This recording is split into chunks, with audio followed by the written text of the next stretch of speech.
«Сейран!» — вдруг закричал Тарык. «А они что здесь делают?» — испугалась Эсма. Сейран вышла из машины. Мазлун просит ее садиться, говорит, что сам разберется с этими парнями. «Старик», — говорит Тарык, — «советую тебе отказаться от плана, который у тебя сейчас в голове».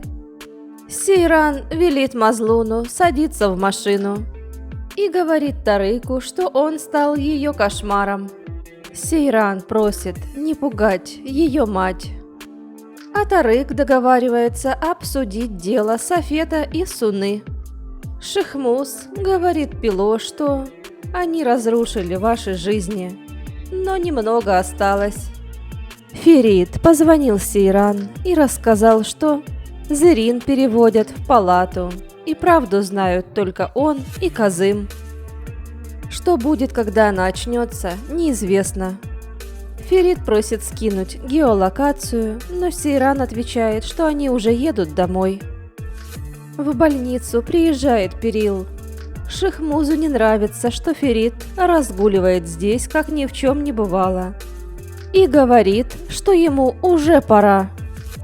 Сейран дома ожидает Ферита. А Халис Ага говорит Архану, что отныне они все должны быть осторожны. Он высказывает все сыну, обвинив его в трусости. «Если бы не делегация», — отвечает Архан, — «была бы эта делегация важна, и я бы не отдал ее в твои руки», — сказал Халис. Архан благодарит отца за эти дни и идет в свою комнату. Встретив Ферита, Архан зовет его поговорить. В комнате Архан рассказывает сыну, что бы он ни делал, снова не получается. Он не может угодить деду. Ферид старается поддержать отца. Архан говорит ему, что он гордится всем, что он делает. «Я люблю каждую твою частичку, и я рад, что ты мой сын», — говорит Архан. А Ферид говорит отцу, что он рад, что тот есть. Придя к себе в комнату, Ферид спрашивает у Сейран, как мама Эсма, и рассказывает, как ездил к Казыму. Сейран недовольна, что Ферид все ей так поздно рассказывает. Разговор заходит Апелин. Гюльгюн просит Архана не обижаться на отца. Апелин говорит Шихмузу ничего не делать Фериту. «К нему лично у меня претензий нет», — отвечает тот. «Но вот останется ли он сиротой?» Таяр говорит Тарыку и Софету, что не знает теперь, друзья они ему или враги. Далее он зовет Мезиде и спрашивает, почему она до сих пор не решила дело с Арханом. Та отвечает, что отложила дело на завтра. Далее Мезиде звонит Шихмузу, и тот говорит, что все готово, и ночью Архан Кархан будет у нее в руках. Разговор отца подслушала Перил и все рассказала Пелин.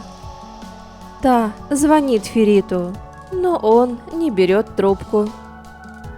Из ванной вышла Сейран, и Ферит продолжил разговор. «Для кого, по-твоему, я все это делал?» – спросил он. «Если так, то ничего не делай. Ты должен был быть рядом со мной и с моей мамой», – говорит Сейран. Ферит говорит, что она скоро сведет его с ума, и он делает все, что в его силах, ради их блага. Ферит просит Сейран без его ведома больше из дома не выходить. «Хорошо, скажу сразу, завтра мы с сестрой едем к психологу», — сказала Сейран. «И я тоже проведу тебе сейчас терапию», — ответил Ферит.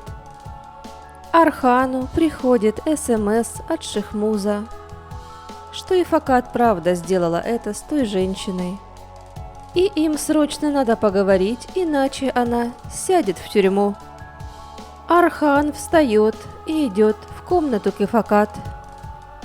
Гюльгюн не спала, и ей стало очень нехорошо на душе. Она вернулась в комнату и стала плакать. «Так это ты сделала с этой гадалкой?» – спросил Архан. И Факат говорит, что не хотела этого. «Еще и Гюльгюн впутала. Позор тебе!» – сказал Архан. Он просит ключи от машины и уезжает из дома. Встретившись с Шихмузом, Архан спрашивает у него, что тот будет просить. Тот засмеялся и ответил: «Хорошо смеется тот, кто смеется последним». Шихмуз дает знак, и из машины выскакивают люди.